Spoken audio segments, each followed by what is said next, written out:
Hey guys, at BV Matson here. And before I move on to lapping valves, you want to make sure that you replace this little O-ring. It's kind of a big O-ring on the cylinder head, okay? You don't want to forget to do that. So, oops, I did order from Common Motor the cylinder base O-ring. The cylinder, basically, I've got a full set of new seals. So what you want to do, you want to grab this. Here's our two. Put these, I'm gonna zip this up so I don't lose these other ones, so I'll need those later. But anyway, these are gonna replace those that are on there. Now the easiest way to really get these out of here is, again, go to that trusty old dental pick and let's pull this out of there. This one's coming out really, really well. Boom, bada bing, bada boom, there's one. And then I'll move over to the other side and see if I can not cut this one. Gotta be careful with the dental pick. They're a little sharp. They can be a little sharp with stuff. There we go. Got under this one perfectly. And I can work my way around. There you can see. God, I love this dental pick. It is so useful. Get this end going up. I can pull this gently and pull this O-ring out. So there we go. There's our junk. Isolate the junk. Now the next one, you're gonna notice when you start putting these on here that they're a little bit tight. So what you want to do is you want to lube these up with just a little bit of oil, and then we'll give them a couple little stretchy stretches real lightly, then we can put these into place. All right, got myself a little bit of engine oil, well, or a lot. My God, do I like to spill stuff. Might just take a little bit of this, lube up this ring just a little bit. While I got all this oil on my hand, I might as well lube up my second ring here as well. Let me grab a rag here real quick. Give my hand a quick wipe.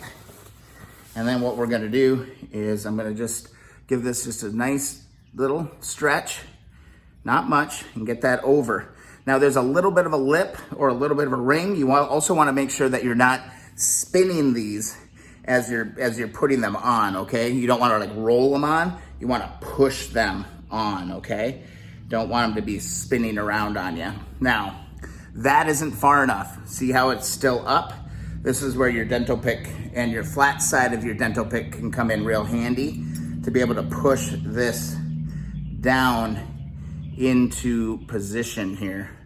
Let me get a good look at it. Let me actually give you a little bit better look, a little closer angle here. Hold up. Here you can see how it's just kind of bubbled up. What you want to do is you want to give this a nice firm snug down because there's actually a little groove that this actually falls down into. It takes a little bit to get it started and to push that down. Just be careful not to, mess up that gasket or puncture it or do anything terrible to it, all right? Be really careful, be really patient while you push this actually down in here. Let me see if I can get a good view of it. I got it kind of over on this side. This dental pick's actually making me a little paranoid because it can be so sharp. There we go. Boom. Now I'm just gonna rock it down into position. Just like that. I'm gonna work my way all the way around and get this thing seated exactly like that, all the way around. This is a Bearcat. Oh my God. The level of patience you need for this is exponential. All right, if you guys think this is a quick process, you would be wrong. I've changed strategies just a little bit and I went and got a credit card or a nice hard plastic card, and this seems to work. You really gotta be patient with these. These go in slow and they gotta go in all the way. You can't just lay them on there. You gotta get them into this groove. I mean, this is probably gonna take me 10 minutes just to get all the way around one of these rings. So I actually thought this was gonna be a, wham, bam, get her done, but it's not. It definitely takes some patience in order to do this. So I'm just gonna slow down. The credit card option seems a lot better. Things seem to be moving a little bit better, and I'm not as nervous about like nicking up the gasket. But as you can see, slowly but surely, I'm making my way around on this thing.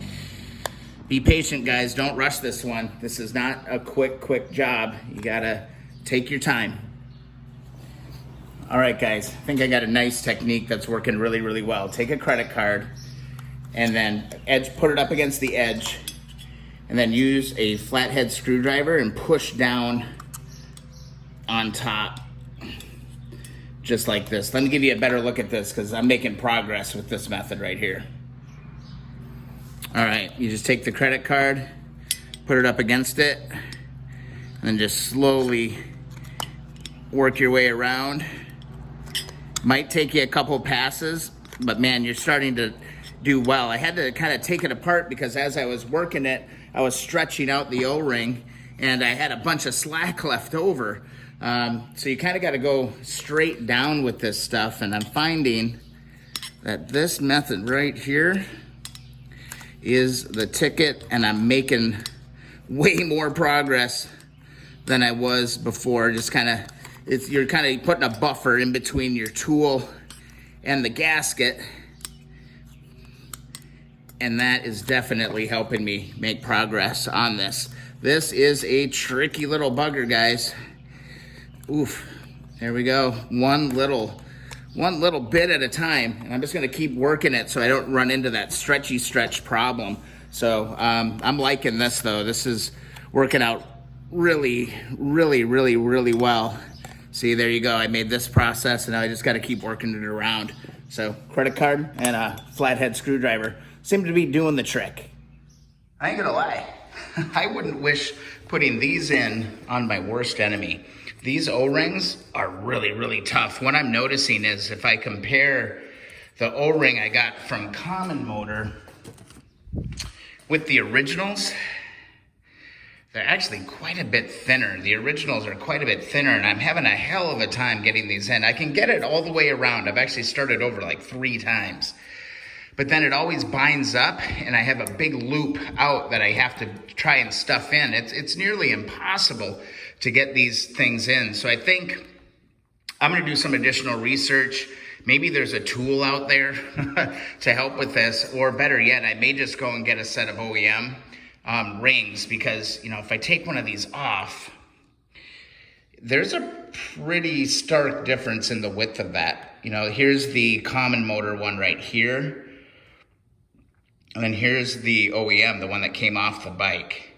You know, it's a lot thinner. It's a lot thinner actually, and I just cannot get these things to go on. So that sucks, because I really wanted to try and get this engine put back together this weekend, but I seriously have burned about an hour and a half trying to get these things going, and it just is not happening. So I'm gonna move on. I'm gonna cut my losses and I don't know, do some more research, man. You can't win every battle, and this is a battle, man. I had no idea. I thought this was gonna be a really quick kind of a job. I even checked out some forums, and there's quite a few people complaining about how difficult these rings are to go on. So, you know, I'll tackle this another day. We gotta get to valve lapping and deal with all that stuff. So onward and upward.